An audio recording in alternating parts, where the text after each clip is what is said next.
Welcome to Southeastern 16, presented by FanDuel. I'm your host, Chris Lee, joined by my friend Drew DeArmond, who does radio in Huntsville, covers Alabama in depth. Drew, thanks for joining us this morning. Yeah, I mean, it's great to be back on Southeastern 16 with you, Chris. And, we were just talking a lot of Georgia this morning on ESPN 97.7 The Zone and on Talking Ball. And we were talking with Brooks Austin of Dogs Daily, and he does a great job of breaking down film. And I'll be honest, I picked Georgia to beat Alabama in 2015. That didn't happen in Athens. And I picked them to beat the Tide in 2021 in Atlanta in the SEC championship game. That didn't happen either. And I did pick them in 2023 and in 2017, but and in 2018 as well. And then in 2020 I picked Alabama. But this has been a heck of a series.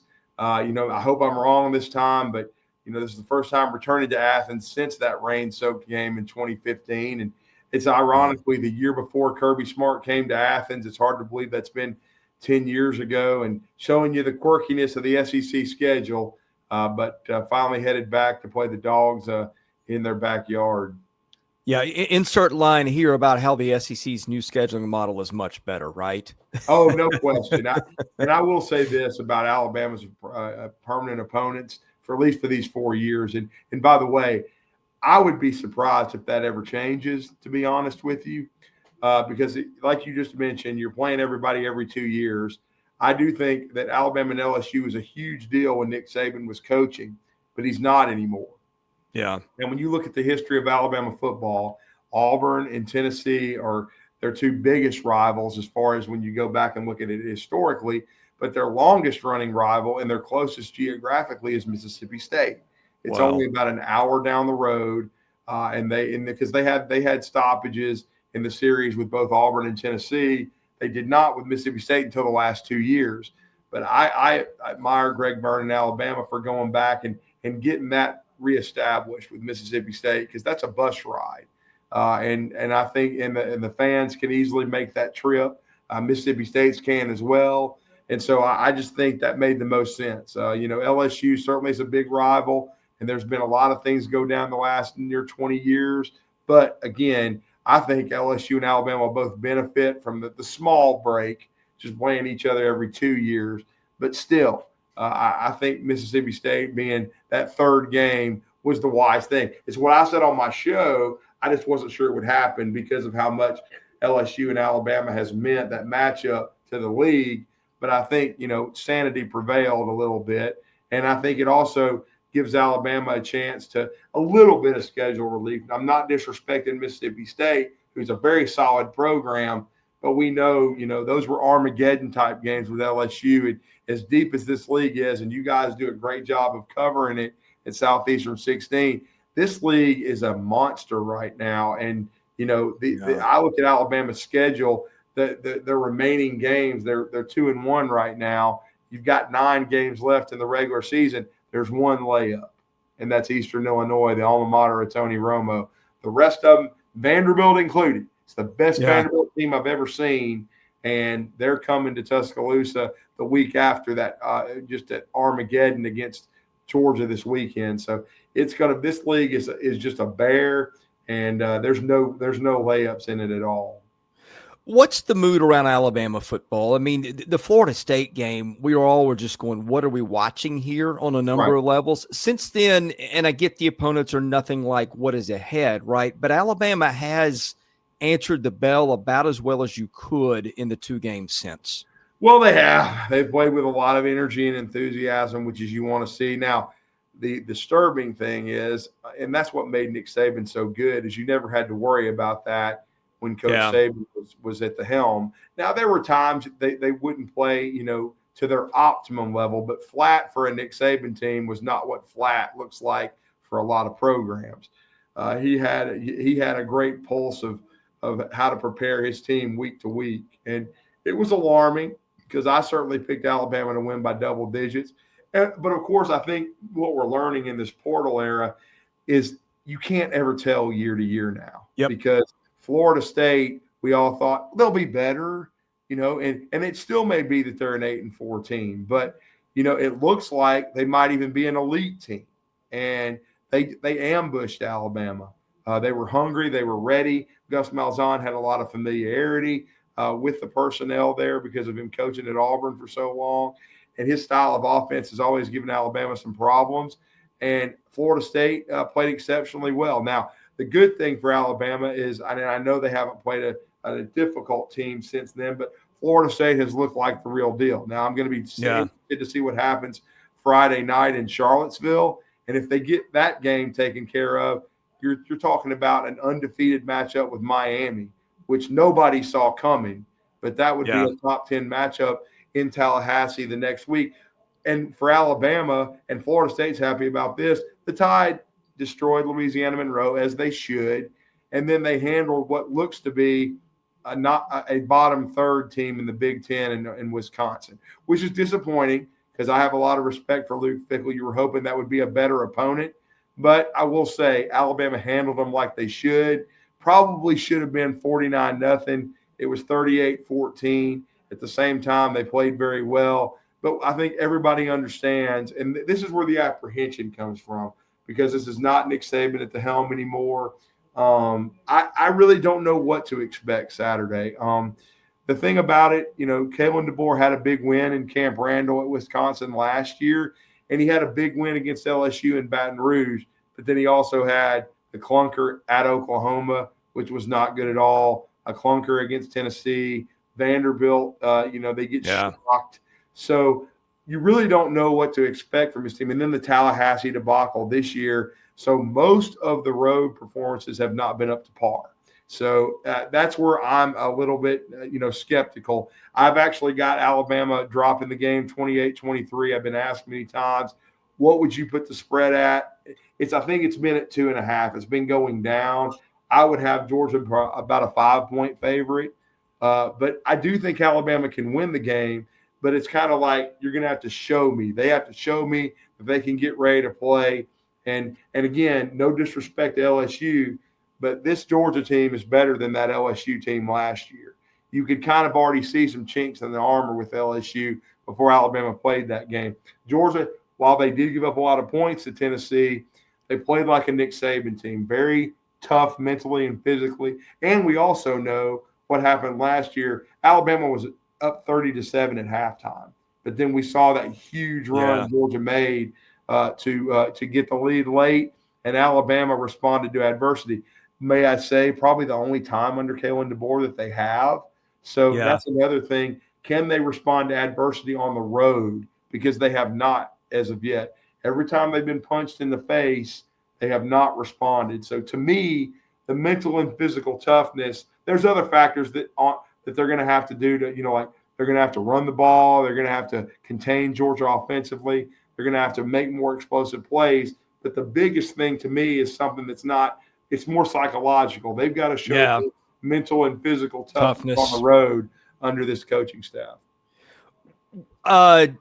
What's the update on Jam Miller? I think they're getting him back this week, last I heard. How much does he help them? I mean, their offensive line has been just inconsistent at times. Like, what do we think we get in the running game out of Alabama? Well, hopefully Jam can give him some juice because Chris, he was having a great camp. He was far and away RB1. He was making plays, and then in the final scrimmage, he had the dislocation with the collarbone, and he's been out. They probably could have played him against Wisconsin, but it wouldn't have been probably the smartest thing to do. He was chomping at the bit. They knew they had a bye week after that game. And while it's tough to have your first game action against UGA, he's a vet. He played in this offense last year as well. He should give them a shot in the arm. Now, is it good enough to beat Georgia? I don't know, because the running game has been underwhelming. It was good against Louisiana-Monroe, but it's supposed to be good against Louisiana-Monroe. It wasn't good after the first drive against Florida State, and for the most part, it sputtered on 22 carries for about 72 yards against Wisconsin. Now, Kevin Riley, during that time, they was a kind of a back by committee. I thought Riley probably showed the most as a runner and receiver, but Jam Miller has their complete trust, and it's going to be interesting to see how the running game, performs against Georgia. And I think offensive line-wise, Ryan Grubb was asked this week about rotating offensive linemen, He said they're going to continue to do that. And in my opinion, the best matchup for them against Georgia, because he's had success in the past. Gino Vandermark has been your starting right guard, but Jaden Roberts has a lot of experience. Now he got hurt. He got hurt last year. He got hurt, earlier this summer. But he's also kind of been a guy that, while he is, I call him the swamp monster, but he up here every now and then. Assignment wise, he's not as sound, and I think that's kind of one of the reasons why he's only played as a backup so far. It's not just he was recovering from injury. I think he was also, and it was really a concussion. Let me be frank with that. Yeah. It was his third concussion. He came back from the concussion, but I think they also were sending him a message that you've got to pay attention to detail. Gino Vandermark's played for Coach Cap, the offensive line coach at Michigan State. He knows all the calls, and he's more assignment sound, yet Jaden Roberts is more talented. But I will say this, to beat Georgia, you're going to need dudes. And I think they're going to need Jaden Roberts, and I think they're going to need a freshman named Mike Carroll, who's shown a lot of potential at right tackle. Wilkin Formby's a redshirt sophomore, and I think both those guys, he and Vandermark, will start. But I wouldn't be surprised if you see Jaden Roberts and Mike Carroll pretty early, and they may need that juice on the right side, along with the return of Jam Miller, to give them some balance on offense. Because I know this, if they can give Ty Simpson time with those receivers, and I'm not disrespecting Tennessee, who played an amazing football game, should have won. But I think Alabama's receiver core is deeper than Tennessee's. There's plays to be made against Georgia. And Kirby's kryptonite's always kind of been being able to throw and catch. And they can do that, but they're going to have some balance, create some running game. And they may have to create a running game and use some different combinations. They may have to use Jeremy Bernard. They may have to use some end arounds. But I just think the key is going to be Alabama creating some balance.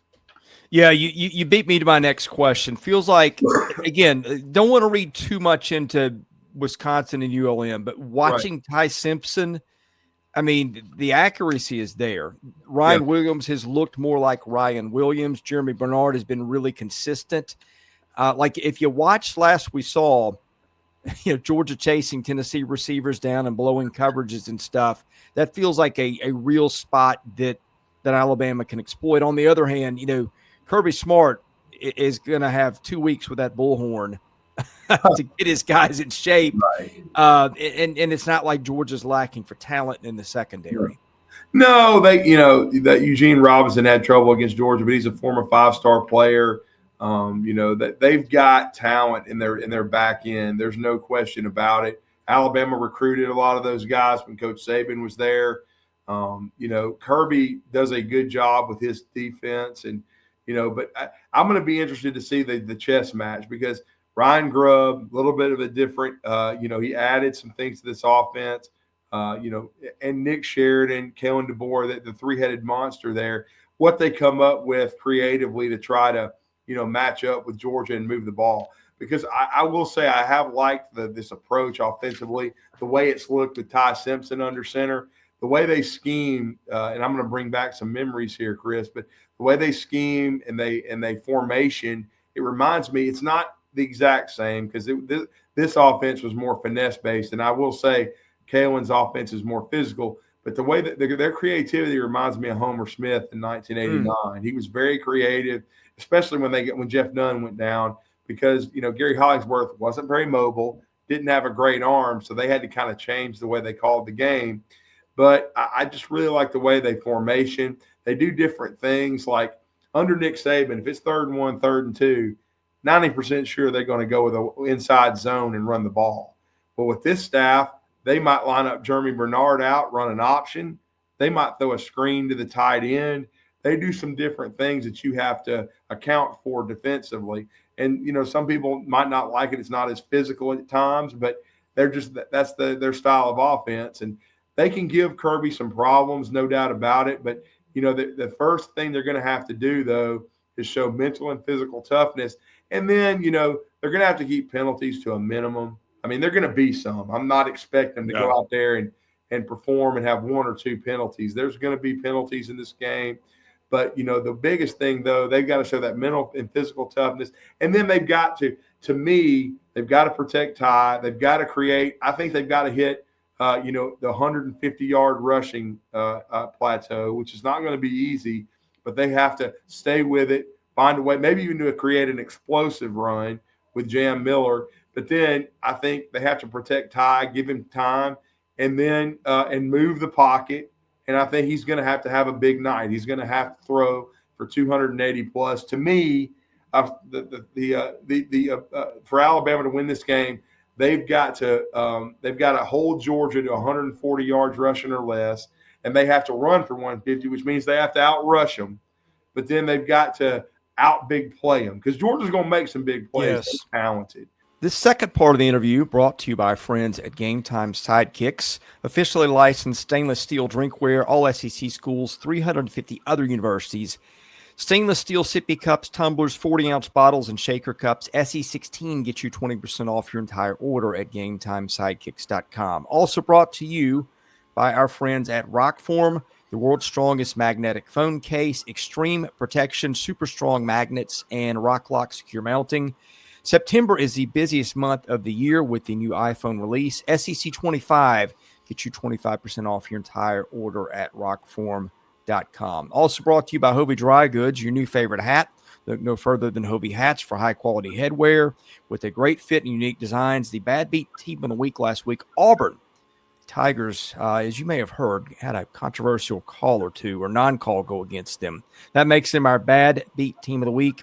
Use promo code Auburn to get 15% off your entire order at HOVIDryGoods.com. That is HOVI Dry Goods.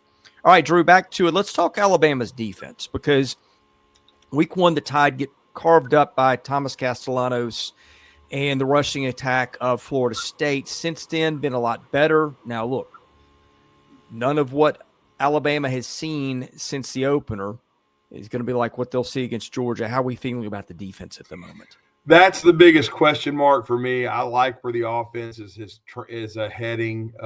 Chris, like I said earlier in the conversation, I think the way they scheme offensively and the way they formation, it reminds me a lot of Homer Smith and the way they can spread you out. And, hopefully they'll have a little more juice with the running game with Jam's return, as I mentioned earlier. But defensively is my biggest question mark because they finally rushed the passer a little bit and got the quarterback on the ground against Wisconsin, but Wisconsin is not Georgia. And so that they're going to have to create some turnovers. And they did a year ago, but they're going to have to do that once again. They're going to have to get after Gunnar Stockton. The thing is, though, Gunnar is a much better runner than Carson Beck was a year ago, even though Beck did hurt him with his legs a little bit because I think they were backed off. Not really respecting that part of his game, but they're going to have to. And the one thing with Gunnar, he's a little bit smaller. Beck's 6'4". Gunner's a little over 6 feet. They got to get their hands up, maybe get a deflection or two. But I just have questions, and the reason I've picked Georgia 28-23 is because of Alabama's ability from a defensive standpoint to hold Georgia under 28 or around that mark, and then to hold up for 4 quarters against a team this year that's much better running the football than they were a year ago. Last year, as you know, Etienne was in and out of the lineup, but Georgia couldn't really run the football. They're averaging over 200 yards a game now. And so they've got, and Nate Frazier's, much more comfortable than where he was a year ago. They got the big end, the transfer from Illinois, especially around the goal line, and the ability of Gunnar to run. So they're much better running the football. And so Alabama is going to have to, they got to be solid. They got to be able to hold up against the run. To me, the magic number is about 140. If you hold them to 140 or lower, I don't think that means they're running all over you. Now, they're going to make some plays, but you're not getting gashed like they were consistently against Florida State, where every time it's 2nd and 3, 3rd and 2, which means, you can be in 4-down mode and feel good. So I think Alabama, they've got to stay in their gaps. They've got to be sound. Kane Womack doesn't need to reinvent the wheel here. He doesn't need to take chances and run blitz all the time and put 2 guys in the same gap. Just let guys play gap sound defense, let guys go to work and win matchups. And that's what wins games like this because, I talked to someone I respect a lot today on Talking Ball, Brooks Austin, and he's been watching a lot of film of Alabama. And he said, Kane Womack's coaching defense like he's at South Alabama. He's not. He's at Alabama. So you need to be sounder. And so they don't need to blow coverages. They got to be sound because this is a better receiver core too with Zachariah Branch there to make big plays. So they're going to have to be sound in what they do, and they're going to have to out big play Georgia. They're going to have to make, maybe 2 or 3 more big plays. They're going to probably give up one, but you got to make more big plays than them. And then, if you're Alabama, when you have a chance to intercept a pass or the ball's on the ground, you've got to create at least a couple of turnovers and then play solid red zone defense. That's kind of the area that people don't talk about enough because Georgia's going to move the ball between the trees. But there are a couple of times you need to stiffen up and make Woodbring, kick a couple of field goals. And then you yourself as Alabama, you need to cash in about 90% of your opportunities, score touchdowns. And then if not, add maybe a field goal. And I still say Alabama has to win like a 34-31, 31-28 type game over the Dogs, 35-31. I just don't see this defense winning a 38-17 or a 38-13 or something like that. Even if they went crazy offensively, I don't see this defense being able to play shutdown football because I think Georgia's too talented. So to me, you just have to create turnovers, and then you have to be solid in the red zone to give yourself a chance because I think both teams are going to score points. Drew, anything in this matchup that we didn't get into that you think could be important? Well, the kicking game, certainly. I remember in 2015 in the rain, Alabama blocked a punt and Minkah Fitzpatrick scored a touchdown. So that was a big one as far as jumping on it. Maybe Alabama can create something either in the return game with Cole Adams as a punt returner or you block a punt. And certainly Georgia will probably try to do that. So far, I was worried about Alabama's special teams going into the season. But I think for the most part, it's been solid. I think Blake Dowd's done a good job, playing the football and the opportunities that he's been given, even against Florida State, certainly. And, and I think, the place kicking's been solid. It was a little shaky, no doubt, early in the regular season with Talty, in camp with Talty. But he came around, and so far, I like the way he's hit the ball. Now, again, it's Sanford Stadium. It's 90,000 crazy people, yelling and screaming, and it's going to be a different environment.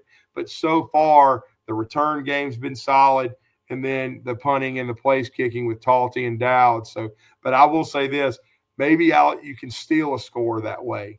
Maybe Alabama can block a punt, or maybe they can pop a punt return that even if it doesn't score, it sets you up with a short field. So, to me, that could be something that could swing it. And then, of course, as I said earlier in our segment, Alabama they can't lose the turnover battle, and especially. One thing that's kind of plagued this team, and it even did in that great performance against Wisconsin, it's like a turnover. You can't drop a touchdown pass. If Ty Simpson puts it on the money, we saw it last week with Auburn. You had, you had guys running wide open in the back of the end zone, and you just can't. Cam Coleman, you have to hit him on a hitch and go when he's wide open from 40 yards out. That has to be a layup. And Ty's been throwing it that way, but if you remember Florida State, Alabama dropped the football, and they really dropped it in every game. So that has to be to a minimum, if just eliminated, because that's like a turnover. And against Georgia, a team of this caliber, that can cost you a game if you don't take advantage of an opportunity. Because Tennessee left some points out on the board. When they got the strip sack, they didn't score a touchdown on a short field. Georgia made them kick a field goal, and they ended up costing them the game. So those kind of little things that happen could cost Alabama the game. So they have to cash in on their opportunities. Drew, tell folks where they can find your coverage of Alabama and the SEC. Certainly. They can find me at Drew D 977 ESPN. And then, of course, our station is 977 ESPN. We are ESPN 97.7 The Zone in Huntsville, Alabama. They can find any of our content on our SoundCloud page, 97.7 The Zone, or 977ESPN.com. Scott Tyson and I bring everybody talking ball 7 to 9 a.m. Monday through Friday. And certainly we paid homage today on our show to Prostate Cancer Awareness Month. And we've got a lot of males in our community have been affected by that, and we wanted to pay homage to it, and we did that today. And then we talked some Georgia, Alabama, just like we did with you guys on Southeastern 16. It's going to be the epicenter of college football this week, and if Alabama can win that game, maybe game days at Alabama Vanderbilt next week. Who knows? Yeah, that would be something. Well, hey, look, thank you as always for joining us, and look forward to catching up with you again, Drew. Yes, thank you, Chris. Always enjoy being on. All right. Thank you guys for watching this. We'll be wrapping this one up when it's over. If you have not subscribed to the channel, please do that. It's free. Give us a thumbs up if you don't mind. And wherever you find us on your podcast, on your audio, give us a 5-star rating if you like our show. Do that for us too, as we try to build that audience as well. All right. He's Drew DeArmond. I'm Chris Lee. Thank you for watching Southeastern 16, presented by FanDuel.